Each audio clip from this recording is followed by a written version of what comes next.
What's good, what's good, what's good? Welcome to Reflections of a DJ, the R.O.A.D podcast presented by DJ City. Big shout out to DJ City. I'm one of your hosts, DJ Crooked. I got DJ Never here. Yo, what up? I got DJ D Miles. What's good, what's good? I got Jamie the Great. Yeah, what up? And I got the homies from Florida, directly from Florida via satellite. Formerly Discotech. We got DJ Konflikt, my favorite DJ. And then we got one of our favorite producers. Remixer, producer, editor, I would all say of the above. Not only our favorite, but probably every club DJ's favorite remix producer. We got Joe Maz in the building. What's good, guys? Yeah. Come on, man. What's up? I just want to correct you on one thing. Can you guys hear me? Yeah. You guys hear me? Yeah. Okay. I'm living in Vegas now. I've been living in Vegas for like 2 years. Okay. Oh wow. Okay. Shit. Yeah. We heard that you had I know you were looking at cribs back in the day. I didn't know you actually moved here. Oh yeah. Yep. Like October of 2017. Oh, nice. Oh, nice. Damn, Been a man. while. Been a minute. Yep. Yeah. What motivated the move to Vegas? I just had so much going on here, and between here and LA, or not LA, but California. I was doing Utah. I was doing Scottsdale, and I like the idea of like the hour flight on Southwest, any which way you go. Right. And I like the quality of life out here better. It's just my personal opinion on it. I mean, how much different is the rent and the cost of living out here compared to Miami or Florida? I would say it's much cheaper. Right. Much cheaper. And you guys don't pay taxes in Florida either, right? Or do you? No, State no tax? state tax. No. No state tax. Oh, I see. So you've been out here for a while. So you've been going through what we've been going through out here in Vegas pretty much. Yep. So, and you've been on Twitter. You know, I definitely want to talk about your remixes, and I want to talk about all your edit packs and everything that's been going on. But I want to talk to you and Konflikt because I know, Joe, you've been expressing, some of your frustration on Twitter, about the pandemic and how it's affected. Yeah. Obviously a majority of the country is definitely frustrated with all of this. Yeah. And I think there was a tweet that you even you tweeted out something where you're so fed up with like kind of the information being spewed out by the media and just media sources, and you're going to go through you're just going to rely on yourself to do all the research. You know what I mean? I don't know if it's rely on myself, but I'm just going to try and listen to as many different opinions as possible to try and figure out what is the truth. Mm-hmm. Because I feel like there's a lot of misinformation, and if you listen to this side, you hear this part of the story. You listen to this side, you get this part of the story, and both of those things can't be true at the same time. Or maybe to a certain degree they can be true, but they're not both entirely true at the same time. What's the most frustrating thing for both of you guys? Is it not working, or is it just how disorganized this all seems like? It's like how the government's been handling everything. Well, for me, the most frustrating thing is that everything keeps changing, and we don't have like a clear, concise idea of when normal returns and if it returns. Mm-hmm. The frustration of the economy being shut down. My mom's a nurse, so she's at the hospital. Wow. Or she was actually. She got furloughed because her hospital had a lot of COVID patients, but they were not admitting selective or elective surgeries. And if you had like an emergency, they'd send you to a local urgent care. So the reason why is because they wanted to potentially be ready if there was a flood of COVID patients, and also to keep them segregated from someone that might have a broken leg, broken arm, or some other problem. So having gone through that was kind of stressful. But now she's furloughed, so she's at home for 3 months because they have so little people at that hospital. Because of that, they're just like making space just in case. But I don't know when normal returns, and for me that's frustrating because it's difficult to plan for something if the end result continues to change shape. As far as work goes, I mean, how worried are you guys not working for the rest of the year? And how are you guys going to adapt? I have a couple of DJ friends who started working for Amazon. They started working for Postmates already, you know, and D, you've been delivering for Jardine, I don't know. I don't know if it's a local dispensary out here. I read something about that the dispensaries in Vegas are doing more revenue now that they're delivering than they did when they were open normally. I read that. Yeah. I read that. It makes sense. Fantastic. I mean, I've been doing it for the last, I want to say 3-4 weeks. And to be honest, when I started, it was almost overwhelming because I didn't understand the amount of demand that there was for marijuana in the state, not only from like my age group, but from senior citizens that depend on medical, from people that have anxiety. Like it's like a real thing, and like just continuing to be around it and me educating myself on it. It's truly like industry that probably will never be affected by any kind of economy or like like recession. Like it literally is like recession proof. Are Like, you it's making turned into tips? that. Yeah, like I'm almost probably clearing probably like half of what I'd probably be making is DJ money. Fantastic. It's not DJ money, but it's definitely enough to be sustainable during this time. And D, you kind of started that. I mean, just to kind of keep busy because you were like so restless every day. Yeah, because I really have trouble just sitting around in the house, and then they hit me up and were like, "Yo, like, would you be down?" We're like understaffed, and like we were just got hit with this. Pretty much every dispensary that offers medical and offers delivery was allowed to stay open. So there's a lot of them that actually closed. So when they hit me up, they're like, "Yo, we literally are completely understaffed. Like any of your help would be greatly appreciated." And I was like, "Yeah, like I'm in the house every day. Why not?" And I went, and literally I couldn't believe how busy it was. So I think it's going to continue, and I think after this, like the delivery game for marijuana is going to like change a lot. It's going to be as big as like a Uber Eats or like an Amazon. How are you feeling? Maybe not working for the rest of the year. I mean, as far as not working the rest of the year, I'm okay. I got money saved up. Luckily, I kind of planned for a rainy day, but you know, it's not going to last forever, and I got to start figuring out a plan aside from that. But I just want to get your guys' opinion on where you think this is all headed and how long you think it's going to last, because everything that I'm hearing indicates that even if we do open back up in Vegas, for example, it would be like mid-May, and it's not going to involve nightclubs even to start with, from what I've heard. So, I mean, July, August, and even when a nightclub opens, it sounds like to me there's going to be social distancing involved with that. So I don't know how that works in a nightclub. You know what I mean? At half capacity, you sit at a table. What do you sit 6 feet from the person next to you?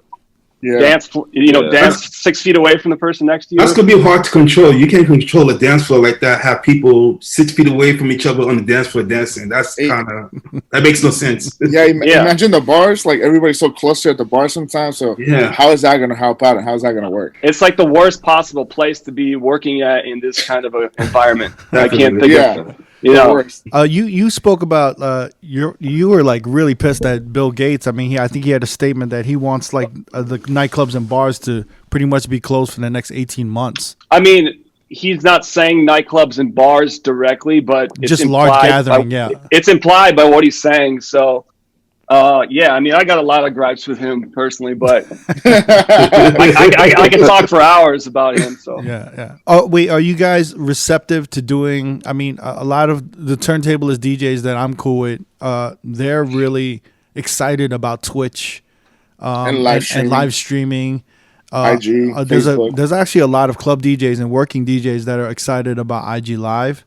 I'm not that excited about it. I'm more excited about DJing for like a crowd, but I like the direction of having a platform and having complete freedom to spin whatever I want. Well, we don't have complete freedom because with copyright. Right. So I agree with you. I'm not super excited about it either. Because nothing can mimic being in the club and feeling the energy, the ambiance, the smells, the looking around, all that. I actually do miss that a lot. For me, IG Live has, this is my personal opinion, it has very little value for DJs because different from podcasts, I feel like you guys started a podcast, I started a podcast, and there was like a slow ramp up in our community for podcasts. And it wasn't all at once. And now everyone's trying to break through the same door. It makes a lot of noise, and it makes it difficult to potentially pick winners out of everyone doing it, unless you have like some sort of a massive celebrity backing or a political backing. Right. So I'm not super excited about it, but I also don't want to be really pessimistic. So I kind of get it. It's fun to like play around and do visuals and maybe perform for people that are your fans that feel cabin sickness right now, or what is it, cabin fever. Joe, you actually had like a setup. You did a couple IG Lives, right?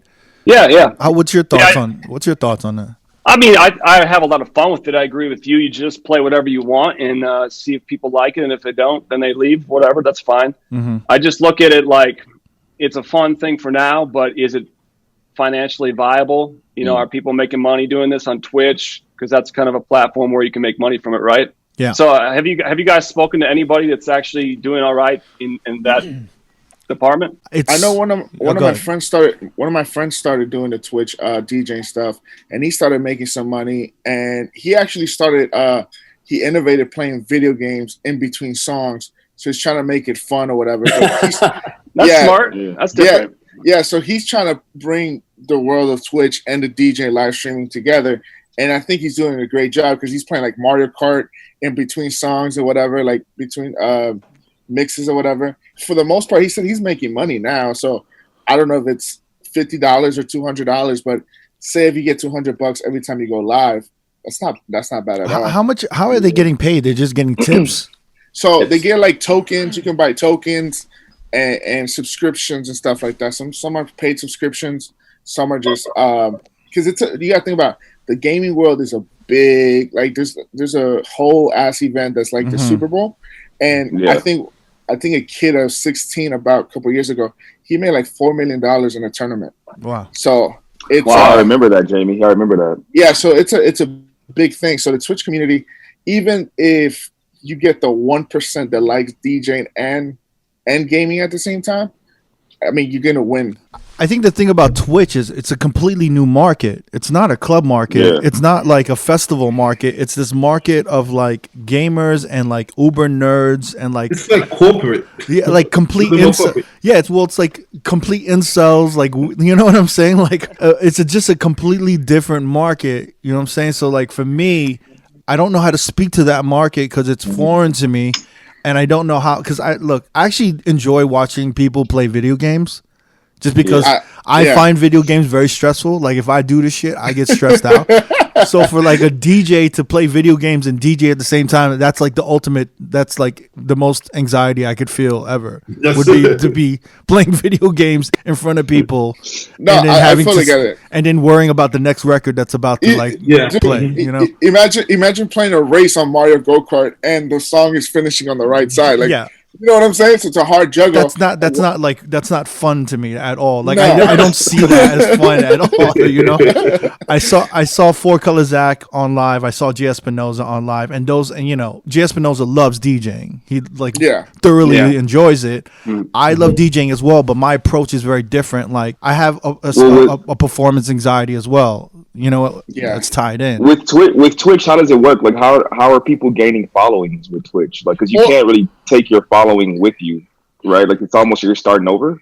Yeah, it's like you're starting over. You just put up your Twitch link, and most people have a Twitch. Like most of the younger generation has a Twitch, and basically subscription. It's like it's not the only fans of the gaming or the DJ world now. It is the only fans of gaming and DJing. It is. Well, you can kind of say it's the only. Yeah, and then I also wanted to point out. I think it was like a year and a half ago for like game Fortnite. They did like this festival kind of thing where your character goes to like a festival. Yeah, and, mm-hmm. Yeah, and there was when is the Travis Scott thing?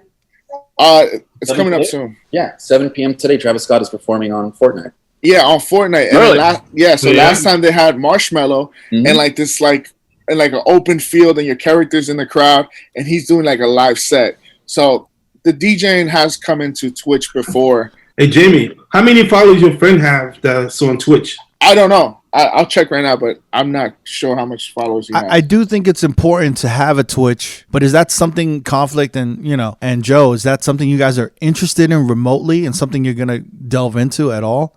Because Joe, I mean, you do production predominantly, you know, and I had some questions about that as well, but is it better for you to just focus on production than to focus on the performance aspect of DJing right now? I think, but I also wonder where it's all headed because, for example, how much have you guys really put into finding new music right now? And it feels like for example, I work for Billboard and all the charts are pretty much shut down. Right. So it just feels like everything is in a holding pattern. Mm-hmm. You know what I mean? So even if let's say I produce like the next Thriller or something like that. Right.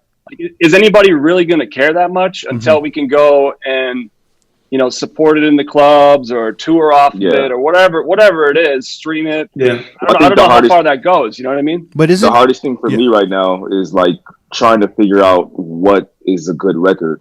because I don't have anything to gauge it by. You can't test it. Right. Yeah. So when I'm downloading music, I know I'm gonna just have to go off of my ear instead of like. There's been so many times, and I'm sure all of you guys can relate, where you hear you've heard a record and it's okay, but when you hear it in a club environment, it changes the way you hear it, and you're like, okay, this might actually work. Mm-hmm. So I don't have that gauge right now. So when I'm downloading music, I don't know what's hot. I can't really tell. Like Crooked and Nev and Jamie, we were all talking about right before this happened. One of our last shows that we were all together, we were talking about Megan Thee Stallion's album. And we all kind of agreed that it was not good. Mm-hmm. And the fact that she has that one song that turned into a hit, Savage, I was wow, like, I wonder what that sounds like in the club now. I was thinking the same thing as well, man. But there's a difference now because that's a TikTok hit. And the question right now is, are the songs that are hits during quarantine, during this pandemic, when things start opening up, are they going to be the same hits in a club? I believe so. No, I don't think so. I think people are going to be tired of seeing that challenge and seeing those TikTok videos everywhere. Do you think they're going to be tired of hearing Savage? So once they go back to the club, they're not going to want to hear that shit because they've been hearing that for 2 to 3 months. I disagree. Yeah. I think they will want to hear that, especially women will want to hear that in a big room and do that dance with their friends and express it, and it'll probably just pick up from there. Are you guys on TikTok? Is anybody on TikTok? Yeah, I'm on TikTok. I don't make videos, but I'm on TikTok. I just registered the name and uploaded a video so no one else could take it. I did the same thing. I just registered DJ Crooked. Yeah, that's been signed up, but I haven't even done any of that shit. Because you know what Drake did? What Drake did was kind of brilliant, right? He kind of saw a market, and I can tell. I feel like Drake knows how to dumb his shit down. And I feel like that Tootsie Slide is literally a dumbed down version of a TikTok hit that he knew could go viral, that him and 40 probably masterminded. And, it's one of those things, though, when I don't feel like if I'm live streaming or if I'm doing an IG live, that's like the last song I want to play. You know what I'm saying? Yeah, same way. Which is funny because, like, in a club, I would be like, I got to play this at prime time. But when I'm doing an IG live, I'm like, I'm not playing any of this shit. I'm not playing that Meg Thee Stallion Savage song. I'm not playing that. That's like a bad look. Like, to me, that's like a bad look for me to play that. Yeah, you know what I mean? It's like, but back to what you were saying, Joe, I mean, streaming is down. Yes, I mean, because what I read was that since people aren't commuting, they're not going to the gym, they're not doing that on a daily basis, they're listening to music less because people will fill their time on the way to work or on the way to the gym or at the gym streaming. So I don't remember, it was in the 20s. I don't know if 20 or 25% of streaming is down, but Joe will probably be better. That's, something I don't know. No idea. I heard it was. I heard it was even more drastic. I heard it was like 50% now. I heard it was 40%. I heard it was like halfway of what it usually is. And I don't know. I don't think it's. I think it's just streaming music. I don't think it's streaming because people are streaming on Netflix nonstop. But I think it's also music. I think it's just streaming. I don't think it's sales because Weeknd did like almost 500,000 copies when he dropped his latest album. Right. So that's a like full blown global superstar. Yeah. People are still buying music. Though. Like the Baby just came out, and I don't think any of us have heard that album. I haven't heard anything. I haven't heard. It's projected to sell like over 100,000, like 120, which is not bad. I don't think he's gonna sell past 60 or 80, but that's just me. But even the Baby 2 months ago was one of the biggest artists we were playing in the club or at work. So maybe you just something just sparked in my head. Maybe you just said that. You said he was one of the biggest artists we were playing in the club, and now it's like no one's listening, right? Yeah. I wonder if this will give record labels and like the massive record labels, they'll look around and be like, wow, DJs really do move the needle way more than we actually suspected. Maybe it's time to open up the restrictions and like let them do what they do on live. So Crooked, you were talking about Twitch and if we think that it's going to be a viable product.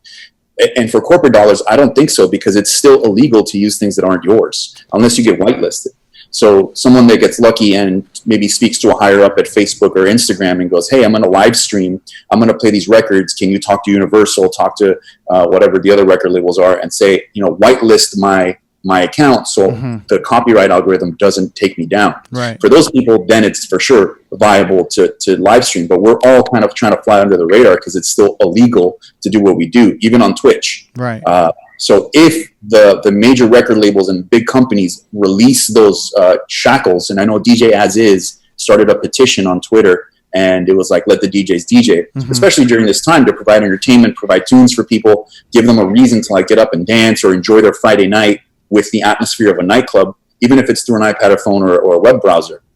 We're still flying under the radar. Now, Mixcloud just started allowing live streaming. Yep. Yes, and that, I haven't looked into it that much, but that's in that form, it's legal because they've already figured out the revenue splits with the labels. So that's something that's really interesting to me. I don't, in my opinion, is making these companies bigger and making them money by attracting traffic and doing something cool when they don't even acknowledge us and let us do what we do. Right. Is kind of like backwards. So I would rather stream somewhere where they're like, hey, you can do a revenue split and it's legal here and we want you to do it. To me, that's like fantastic. Let's go to Mixcloud. That makes sense. I think Twitch is working on the music though. Like aggressively. Like Twitch is working on it aggressively. I think they're working with SoundCloud. And I know that Instagram and Facebook, same company, but I know that they can't, I mean, they'd be idiots if they haven't seen the impact that music has had on IG Live, which is really reinvigorated that whole feature on their platform.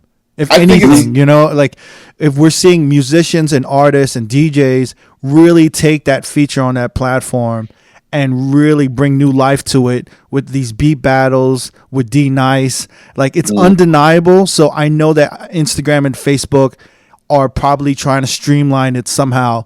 And I think all of these issues that we're having is just one of those things that tech companies go through.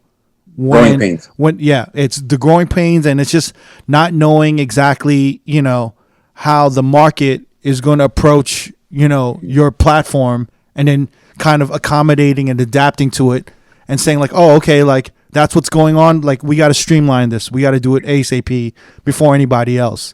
You know, but with streaming down, and I talk to producers all the time, with streaming down, like, you know, Joe, does it make any sense to push out any remixes?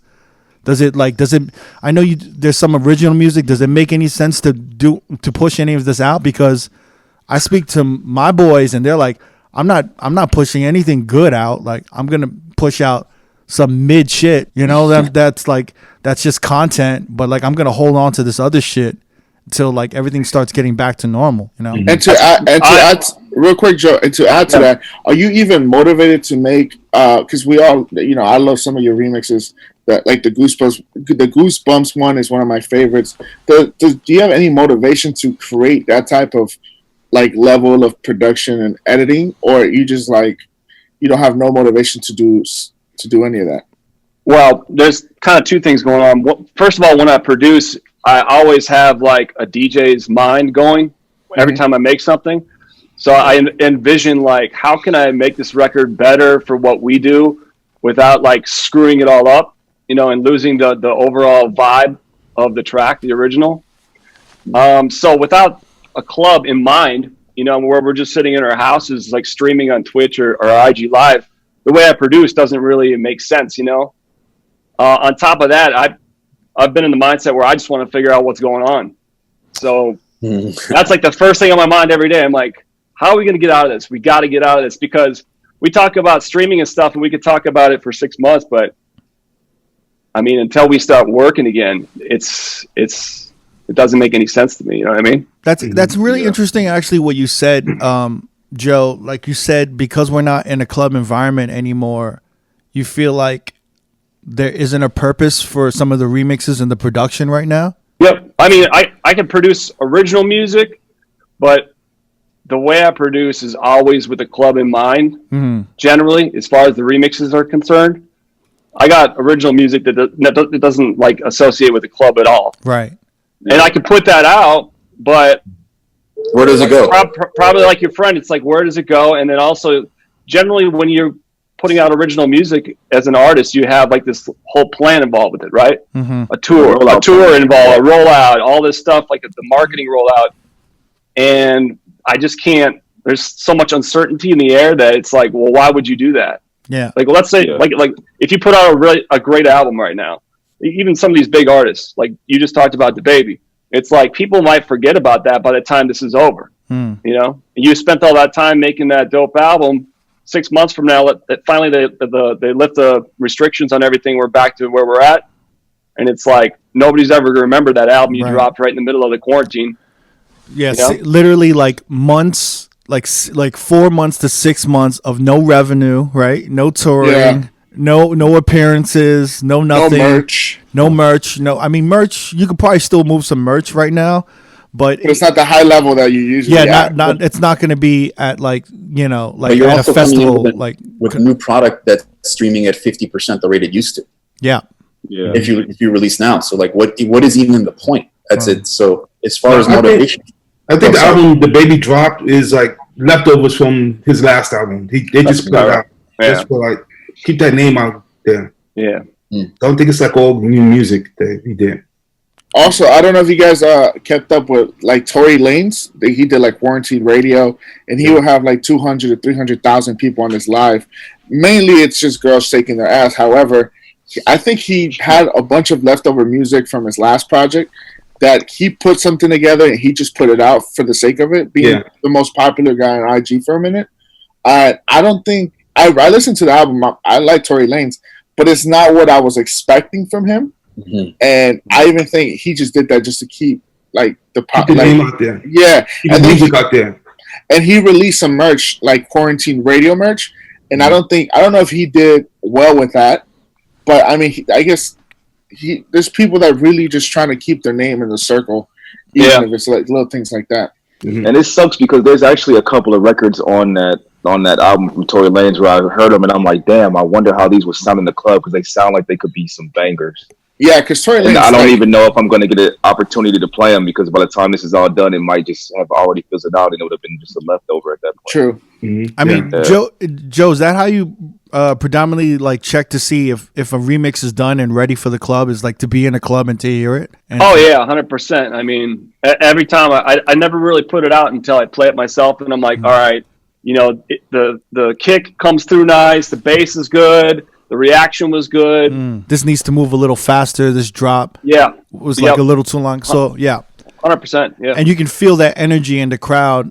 And is it also harder to pick songs that you would choose to remix? Because in a club, you can say like, wow, this is a bubbling record. I'm going to remix this. But I also feel that nowadays, producers like yourself are so important because I feel like the music nowadays, it's just so poorly produced and mixed and arranged sometimes.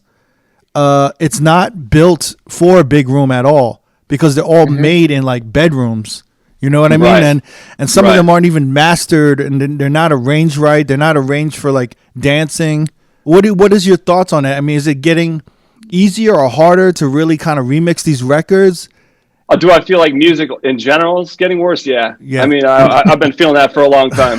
That's why he started remixing. Yeah. He's like, what? Inspire you? This better.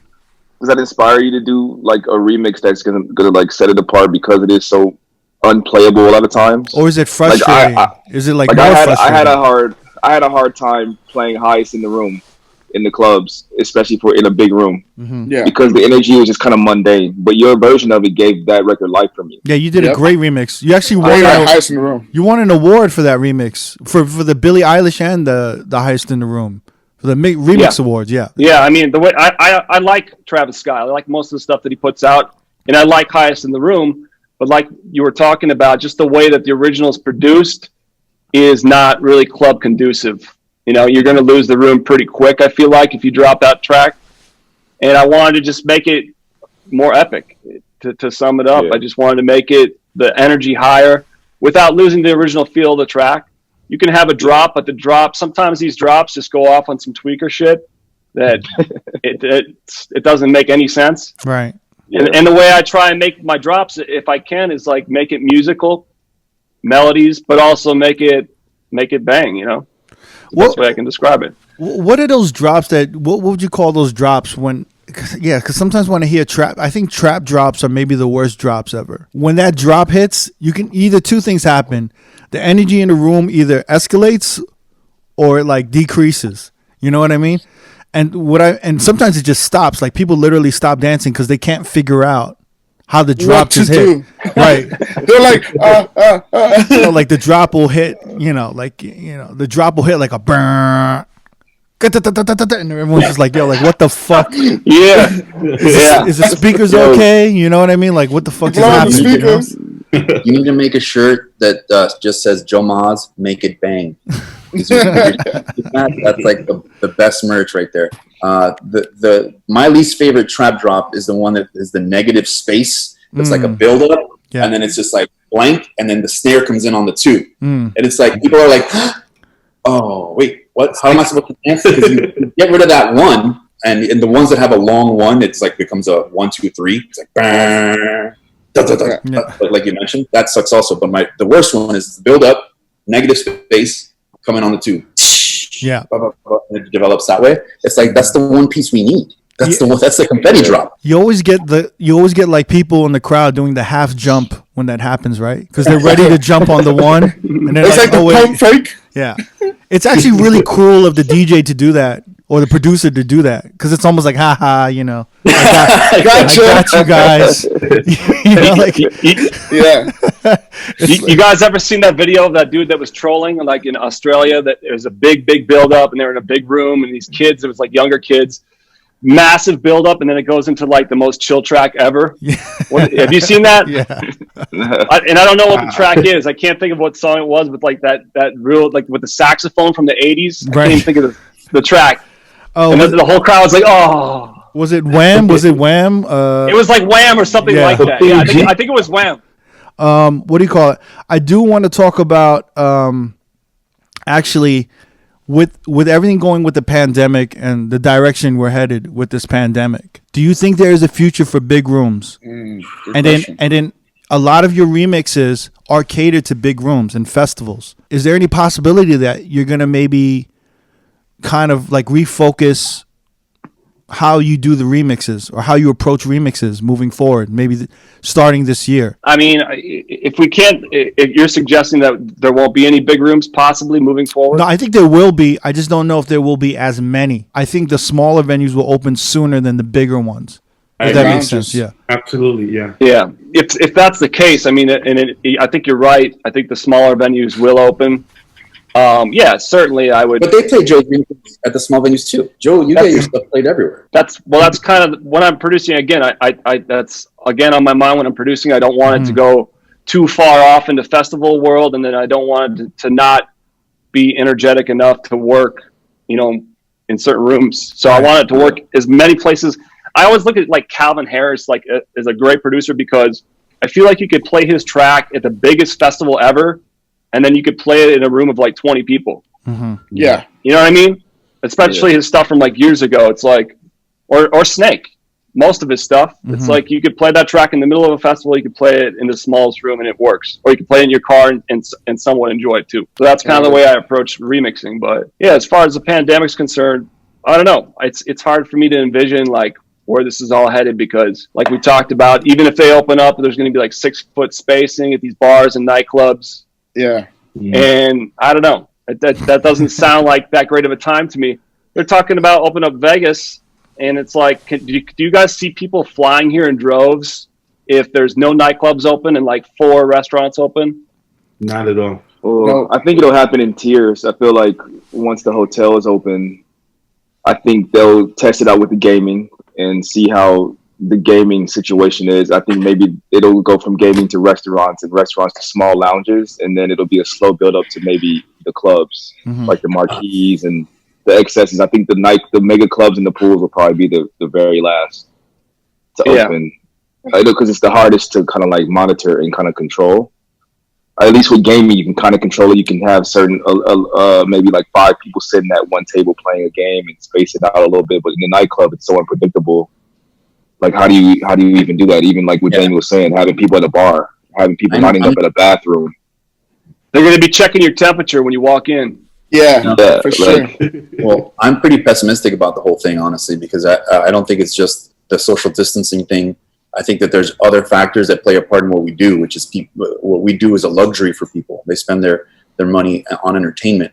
And if there's a lot of people that don't have jobs, or another thing, a lot of people don't have jobs, but also industry people support industry nights and go out a lot. And those industry people right now don't have a job. So if you are a bartender, a waitress, another DJ, and you like going out to support your friends, you don't have a job right now. So when it all comes back, if it comes back even at a reduced rate, you're not going to be the first one out to spend money because you don't have it. So that's another issue. Then let's say that they say, okay, you can only open at 30% capacity just for safety. Some businesses are going to look at that and say, we don't make money at 30% capacity. We're actually losing money. So we'll wait until you instate a 75% capacity because that's where we start making money. So even when they allow clubs to open, they're not going to, there's some of them might decide not to because they'd still be bleeding. And it'll be worse because they'll have to pay employees plus the rent. So I'm worried. I'm very pessimistic about it. And flu season comes around winter. So this thing doesn't go away. That's another piece of the puzzle. This was, you asked what the frustrations were. This is my frustration. There's so many unknowns. There's so many questions. What happens next flu season if this comes back and we actually, as humans, don't develop immunity? And you have it this year and you can get it next year. And next year there's an even stronger strain. Right. And again, Joe, sorry, I'm going based on what the news is telling me, so I don't know. What you're saying makes sense, but that's kind of like what I've been thinking about too. Is even okay? Let's say like 3-4 months from now they open things back up, or let's say we wait 6 months to a year and then we open things back up. No matter when you open it back up, there's going to be people that have been in their house for this long of a time that haven't ever been exposed to the virus that are now going to be exposed to the virus the second you open things back up. So it's like, I don't know if there's ever going to be a great time to open it back up because you're just going to shut it back. You have to develop herd immunity, like you said. But what if you can't be immune? What if it's like the flu that you get it one year and then you're cool for that season's strain, but then it changes and the next season it's something else? Well, that's where we have to start asking ourselves exactly what this virus is, and exactly what the mortality is, right? Then we have to start asking those questions because, for example, the way I understand it with the test doesn't even test for the virus. Do you know that? No, the test tests for an RNA strand. The test tests for genetic material, and there's a 50% false positive because this genetic material could come up if you have cancer, if you have a whole bunch of other stuff going on, you could get a positive result. And you might not be testing positive for the virus. You might be testing positive for something else. So what does that tell you? Above my pay grade, sir. To me, that's crazy. So, like, I don't think anything's going to go back to normal until a few months after a vaccine is available to the public, pretty much. And that's probably not till next year. An effective vaccine. It has to be effective because it's like the flu vaccine where it's like 30%. Here, roll the dice. What's the point? The vaccine. Joe, talk about the vaccine. Well, the vaccine, do you think it should be mandatory? There's mandatory vaccines for healthcare professionals. My mom cannot refuse it. If she does, she gets... Well, that's a we're like fired, right? I'm talking about... They don't kill her. Okay, cool. He said, I was like, well, Joe, do you believe 7 billion people should be forced to have a vaccine? I think in a perfect world that would be great, but honestly, the way this country is, someone's got to get paid.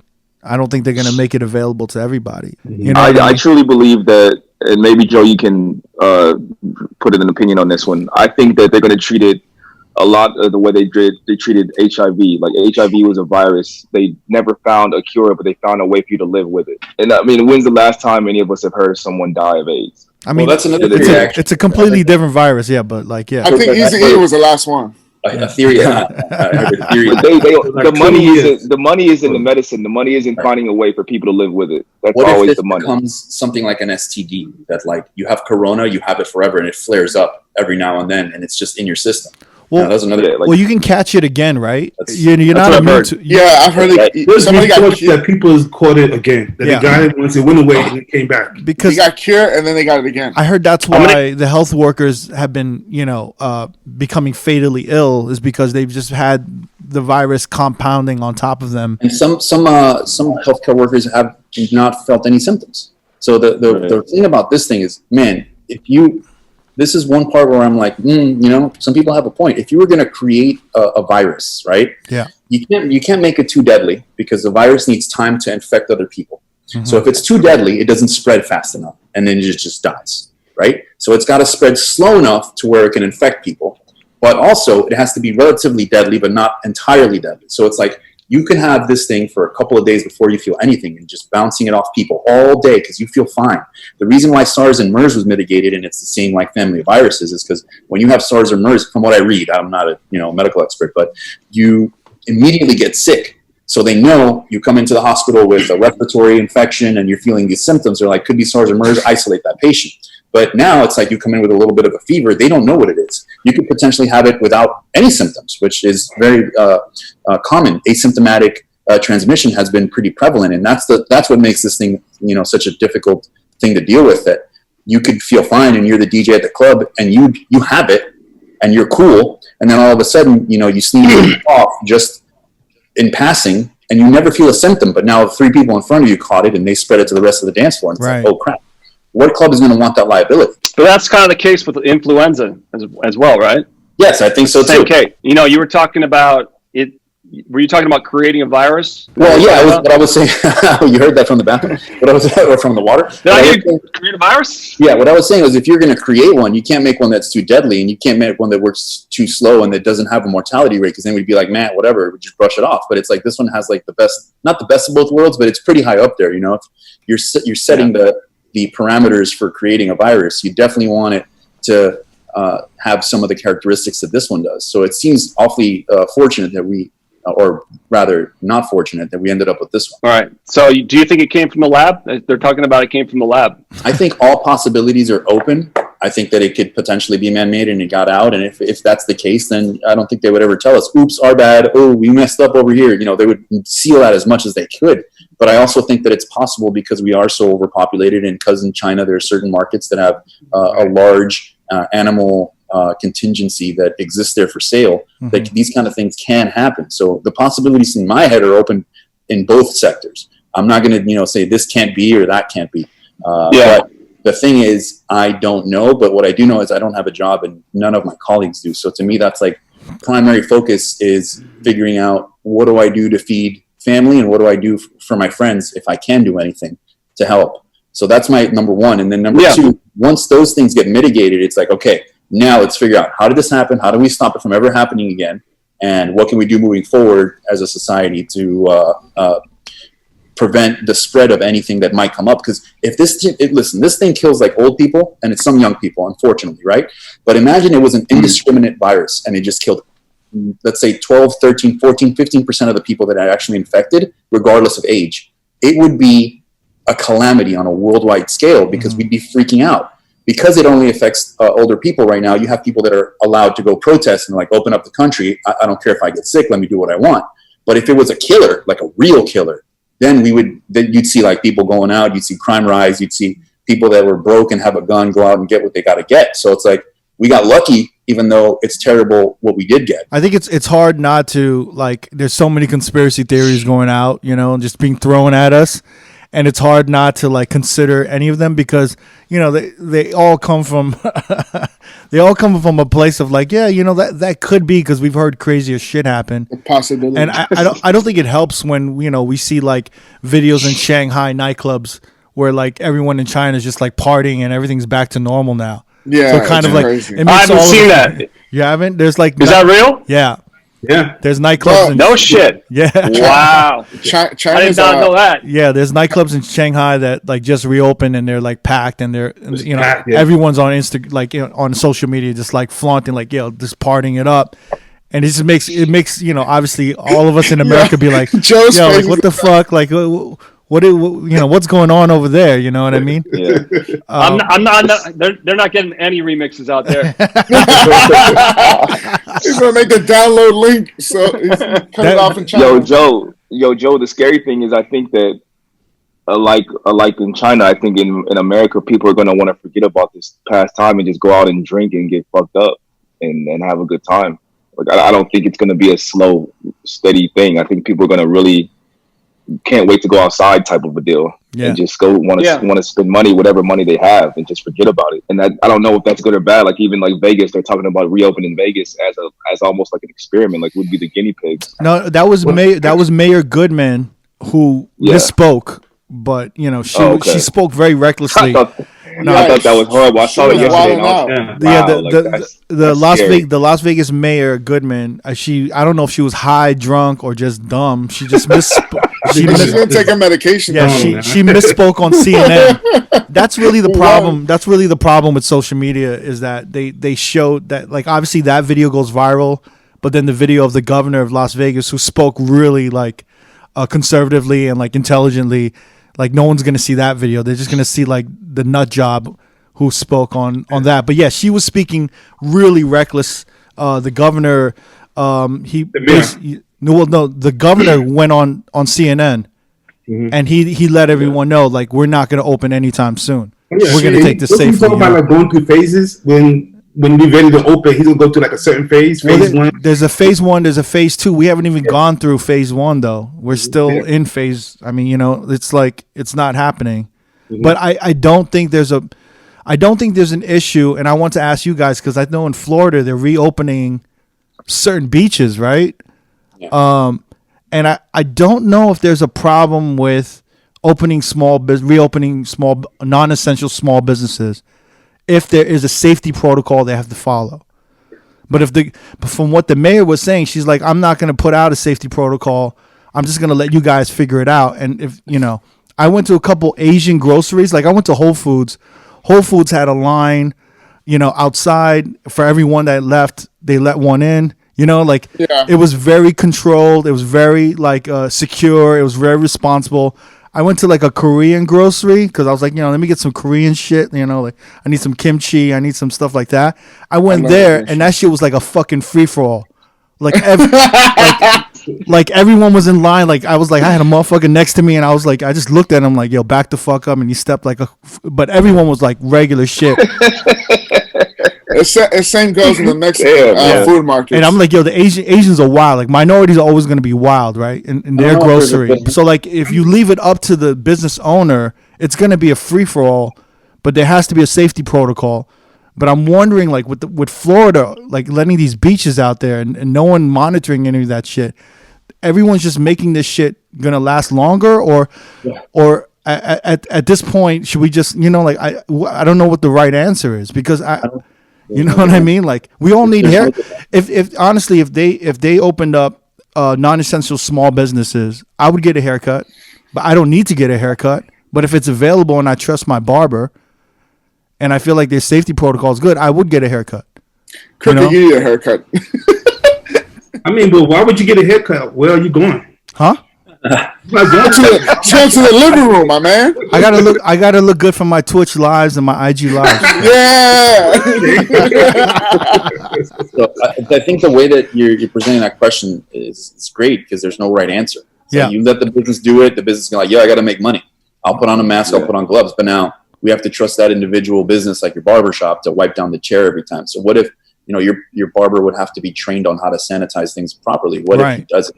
And what if you end up catching something, and then like you go visit your mom, you're like, oh, I just got a haircut. Check it out. I'm going to do my IG live with this. And then, you know, something happens and the infection goes on. Right. It's like the beaches, I almost like, I'm okay with it. Like beaches and parks, there's a park by my house and it's 2 blocks away. And whenever there's more than one family there, we all just pick a corner. And everyone is in their own little corner of the park. That's cool. The beach is big, but a small place like a barber shop, even though it's, you know, kind of important for some people to get a haircut. I mean, I haven't had one in a while, but for some people it is important. So I don't know, man. There's no good answer there. It's like yes, but no. So we might be prolonging this even longer. But as Joe said, at some point, you just got to do something. Because just holding pattern isn't going to work out, especially if eventually they're like, okay, it's safe to go out. And then all the people that have been waiting in their homes just get infected anyway. That's exactly my point. That's why I don't think it's crazy to start opening up some with mitigation. You know what I mean? With some sort of like protocol. Let's see how it goes at least, because whether we do it next week or we do it in 6 months, we're going to have to do it. Eventually. And we're going to have to see how it goes, because otherwise we're going to be stuck in this forever. How y'all guys feel about Atlanta? They're opening up tomorrow. Like where? Atlanta, Georgia. Oh yeah, okay. That's They're all opening up barbershops, the nail salons. I know them barbershops ain't gonna give a fuck about sanitizing shit. Like they're not gonna be doing that That's shit. the scary thing because barbershops, there's so much human touch and interaction in a barbershop and nail salons and hair salons. I would think that should be one of the last things to open. Like I would love to go get my beard trimmed, but they use metal clippers, they use combs, they use all these things that are going to be touching multiple people's faces, along with the chair. Like it's not unsanitary, but I think the risk is so high for a place like that. That's the last thing I would want to go to right now. I got a question, Joe. Why do you look so like you look fucking good right now? What's up? Where are you getting this haircut from? You got like a nice shape up and everything. Your hair's cut. I know. That beard Where are you is getting your lined hair? up. Look at his beard. Look at his beard. My wife cut my hair. Oh shit! She knows what she's doing. Yeah. It's good to have a wife. It's good to have a wife. Yo, Konflikt, are you still like able to? I know you take care of your body and you're really into fitness. Like, are you still able to work out around this time, or what are you doing? We have a yoga mat here, which is fantastic, and every workout in the world is on YouTube. Yeah. Right before this started getting bad, I thought, all right, I need some weights in my house, but I don't want stuff that's going to look bad. So there's these dumbbells called power blocks that are like adjustable, and they go from I think 10 to 15 pounds up to 50, and they're just like big squares. They're just one, and you just like go as you need.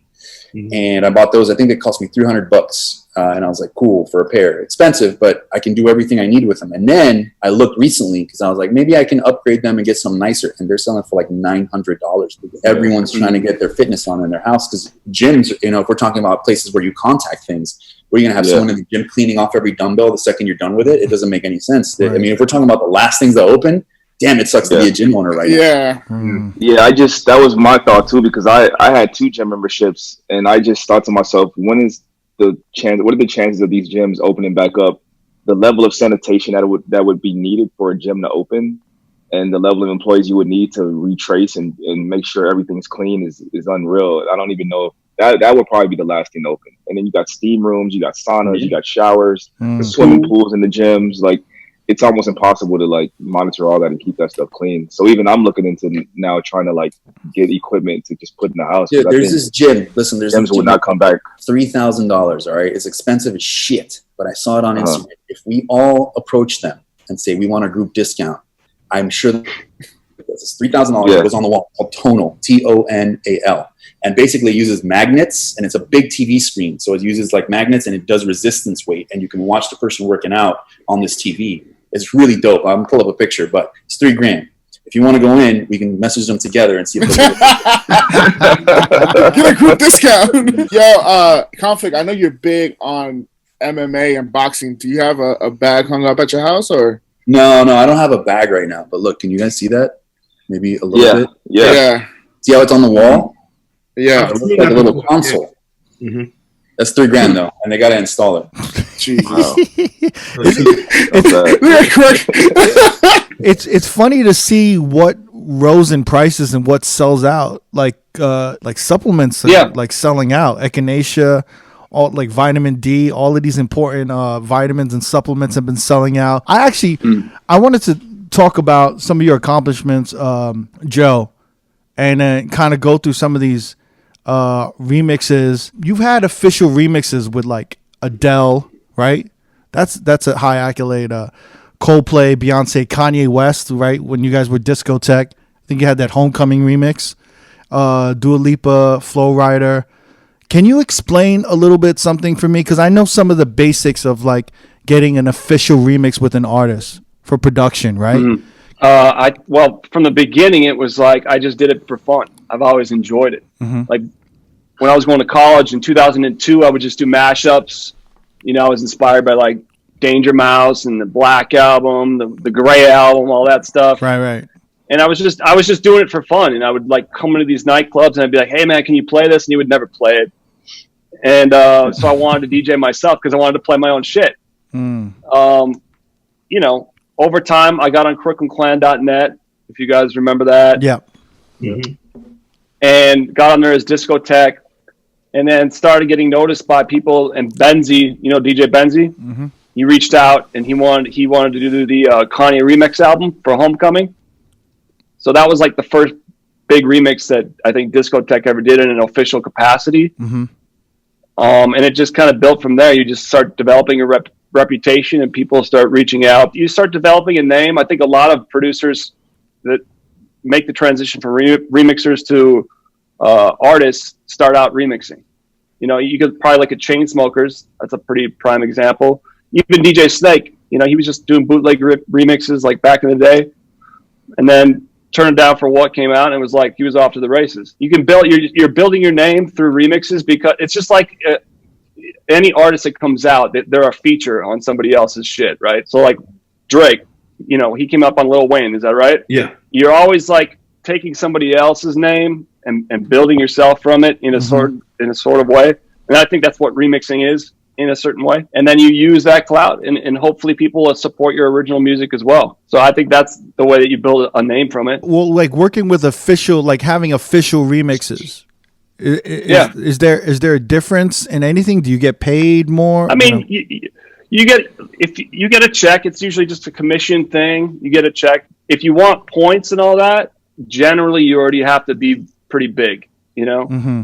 Like, let's say what would be a big example of a remix? Like Cedric Gervais, the Lana Del Rey remix. Mm-hmm. Or, you know, the Avicii Madonna stuff where they almost call it like a collaboration. Right. Then yeah, they're both earning points on that. You know what I mean? Got it. But I would say like 95% of the remixes that you see, it's just a check. Okay. Or even like a remix exchange. Like oftentimes you'll see somebody do a remix, and then like a month later, it's almost like, okay, then I'll do a remix for you. As far as the big people is concerned, it's just a remix exchange, and no money's really ever. There's no money paid. There's just an agreement to do a feature or whatever. So, like, I got a question, because I don't know much about the production world and the kind of like the indie labels. Like, I know like a couple of homies of mine will produce some dance records, or they'll do some remixes and tracks, and then some indie label they'll get signed with some indie label. You know, some people will get signed with Fool's Gold, some people, you know, with A-Track, some people will sign with Mad Decent, with Diplo. Are there any benefits for you to sign with anything like that, or it doesn't make any sense for you? I'm curious actually how that all works, because I still don't fully understand it, but I do know, you know, there's certain people that, for example, work for Mad Decent kind of almost in a ghost producer type capacity. Right. Where it's like they sit there and come up with like some of the ideas, maybe, or maybe Diplo hits them up and he's like, hey, I got this thing going through my head. Here's like a rough draft of it, emails it over, and then they turn it like into a bigger production. And Diplo's like, you know, change this up. I'll find the singer. All right, you can get this many points on the track. I think that's how it works. I'm not exactly sure. And I don't know what it works as far as the financial side, the contractual side for like the producer that works for Mad Decent. Yeah. I don't know how that works either.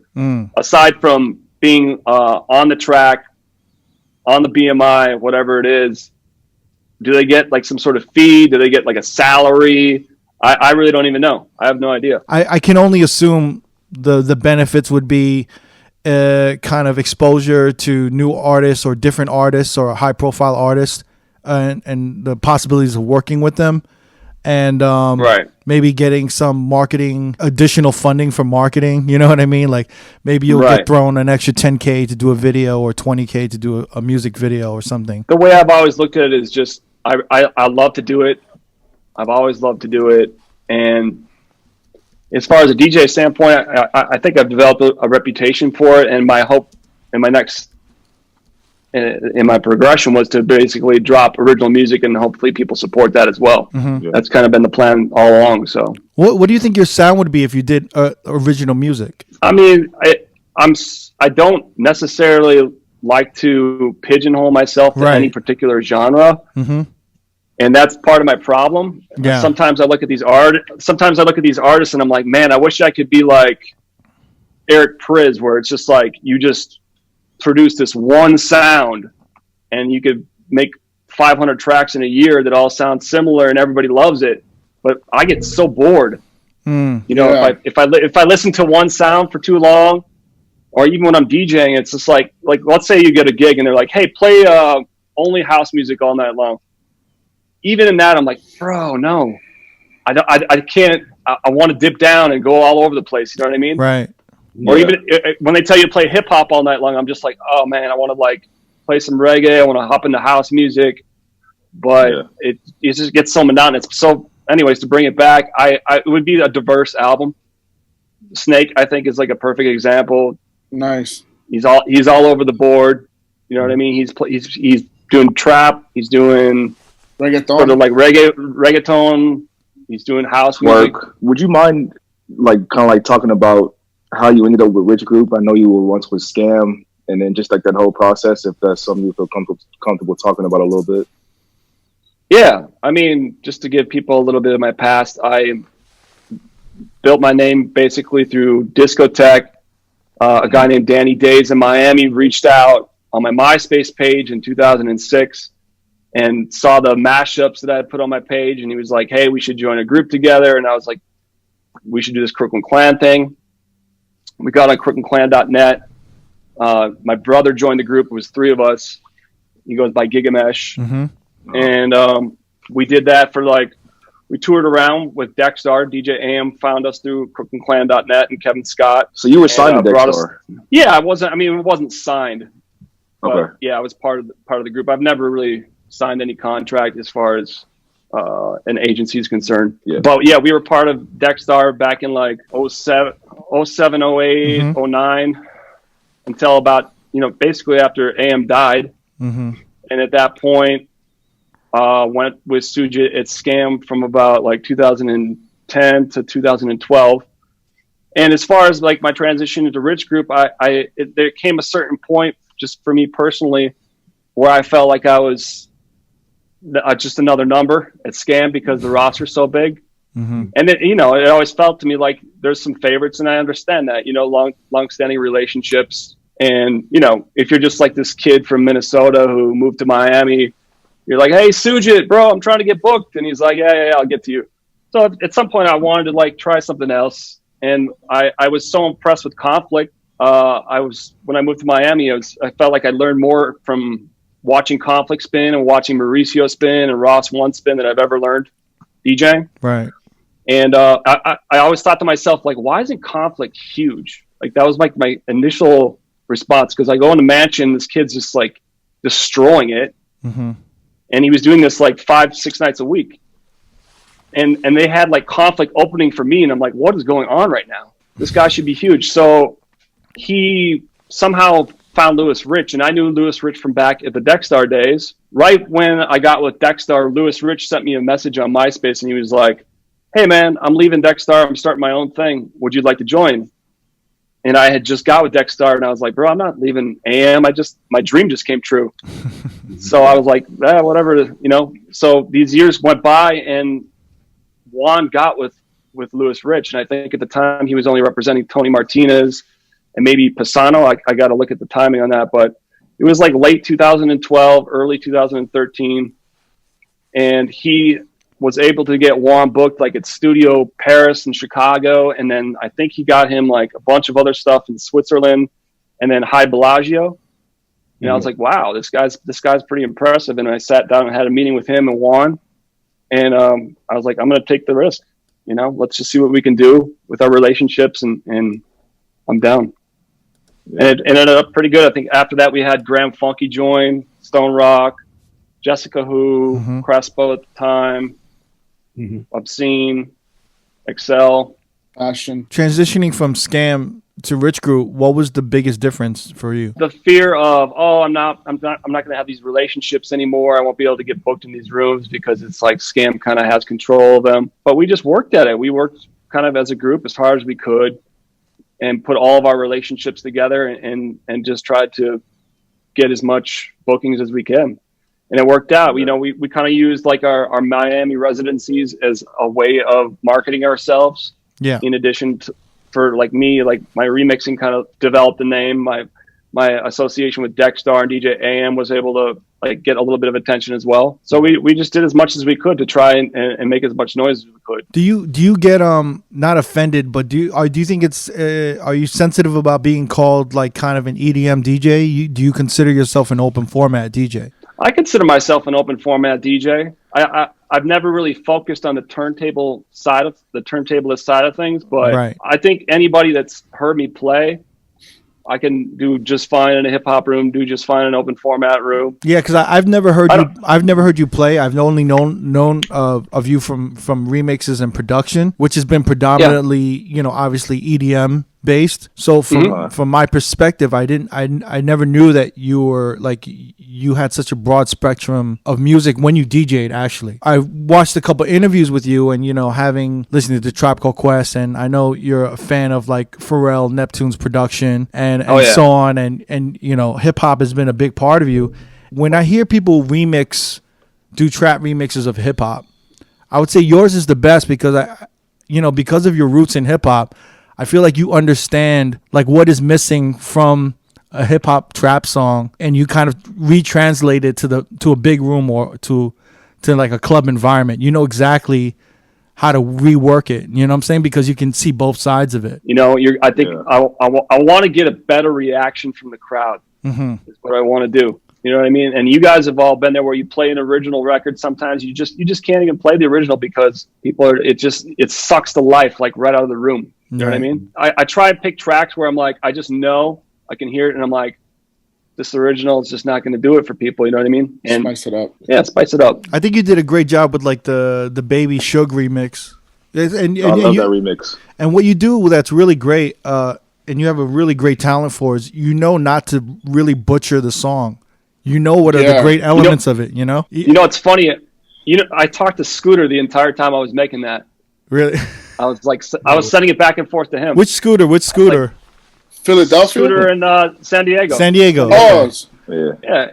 I was like, bro, what do you think? Because I was almost kind of trying to make it like the Rake It Up remix. That I feel like that Party Favor sound and Diplo shit is like so perfect because it's adding energy, but it's not screwing it up. And that's kind of the vibe that I was going for on that. And he's like, yeah, make it like this. So you can credit Scooter for that. Shout out to Scooter. Yo, what do you guys think are going to happen to like DJ rates, good or bad? I'll take it. So I had to step away out of phone call.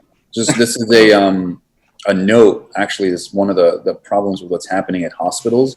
So my grandma last night, she fell, and when you're really old, bones break easily. So she actually broke her hip, and I was on a call now, and they were like, she's 96. Wow. So she's got to go to surgery because the doctor's like, listen, she's got two options. Now we'll get to the rates in a second. Sorry to be dumpy, but just like let's shed light on what's happening. I guess this is real time.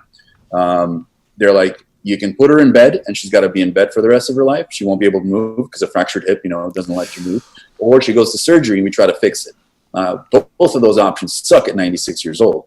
Yes. So, and the part that sucks the most is she's got to go alone because they're not letting any family members go with their family when there's a problem. So if you break something, you got to go in by yourself, and being 96 by herself and during the surgery is going to suck.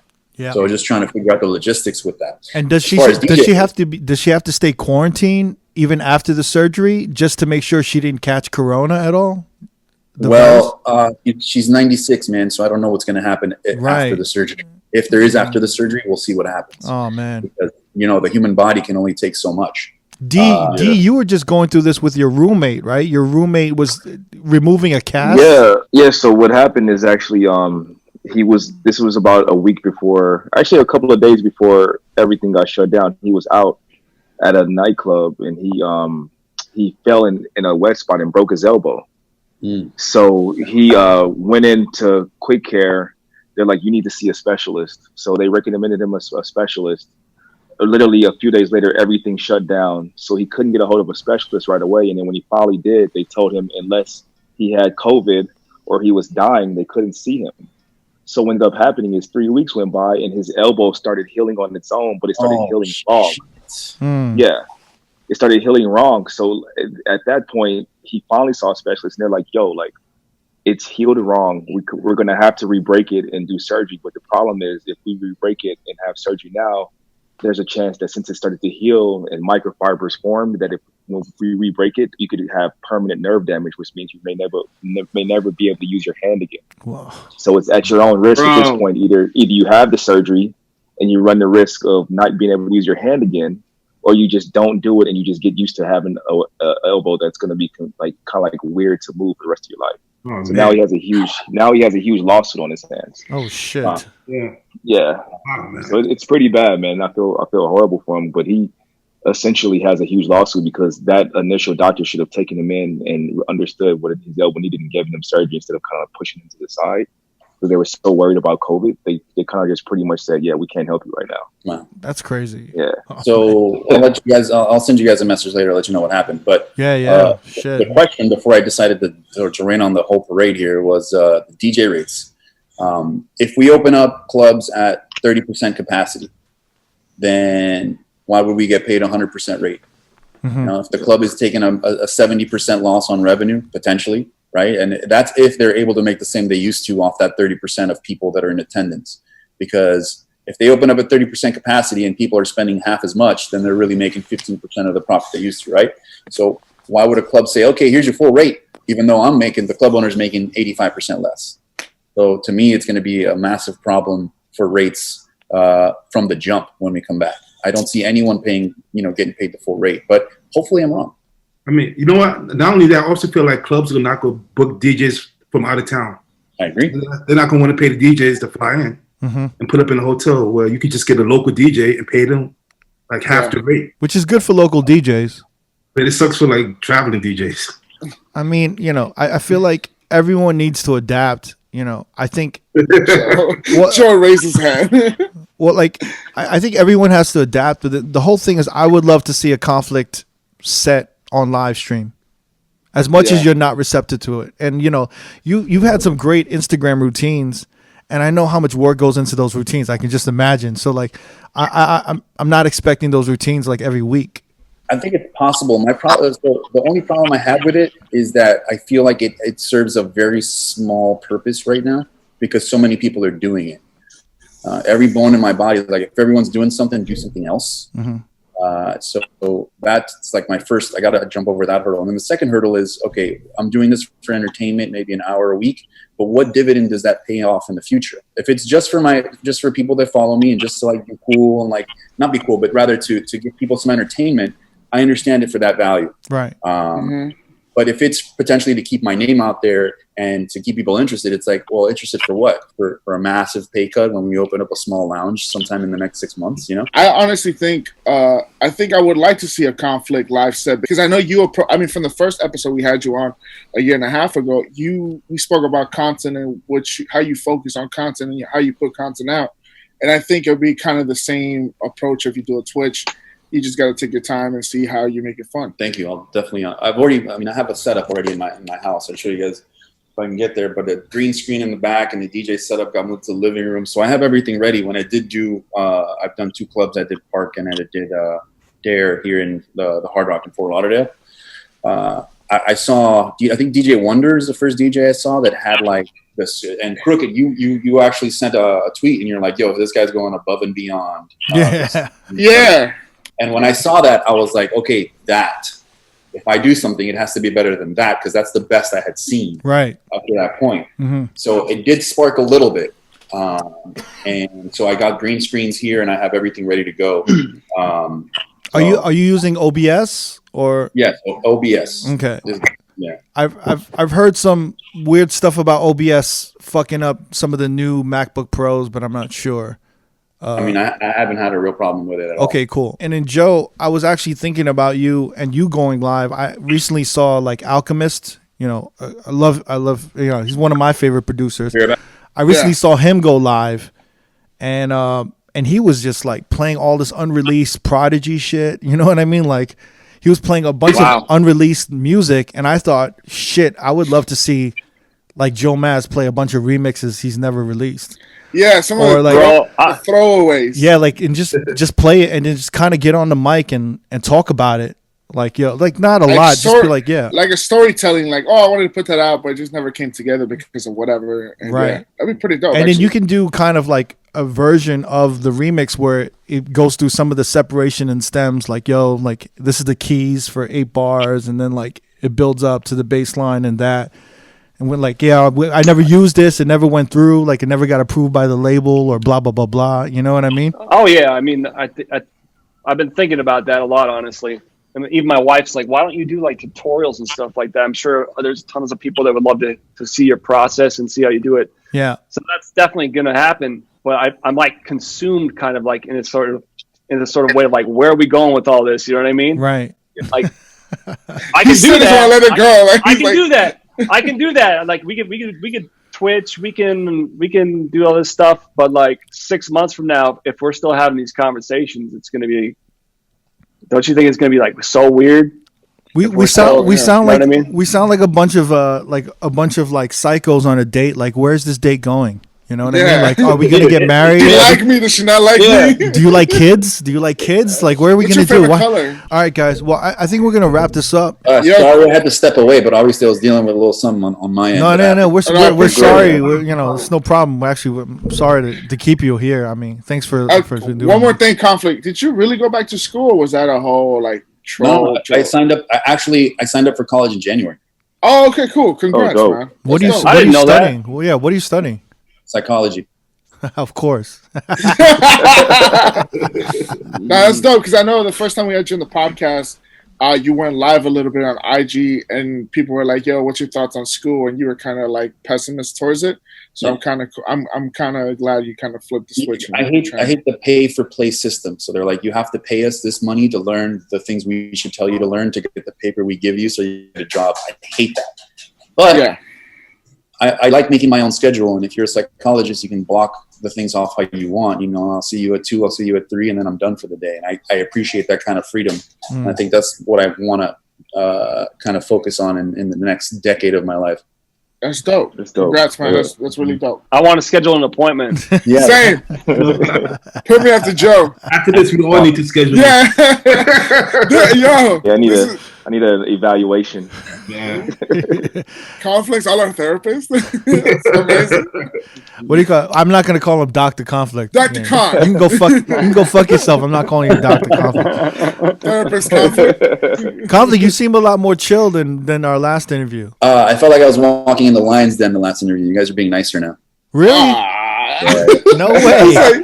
He's like, you guys got soft. What do you mean? You felt threatened before a little bit? Not threatened, but at first I was like, I think I came in like super chill and relaxed and loose, and then I think the questioning started a little like harder and rougher than I thought it was going to be, and I was okay. like, oh, what's going on? So then I I just kind of like reacted to the energy that I was feeling in the moment. Oh, really? Yeah. Interesting. Yeah. Okay. This felt different. This felt more loose. I mean, it felt more Pause. Right? Oh, yeah, pause.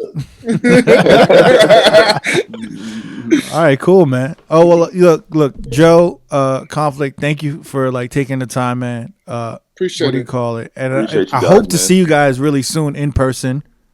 And if not, likewise. I know. I hope to see you guys in a live stream as well, man. I want to see you guys, share your talents and your gifts with us, and I'm looking forward to it. So, you know what I mean? So, thank you guys. You a lot for having us on. Yeah, appreciate it. Thank you. Thanks, guys. Appreciate you guys, man.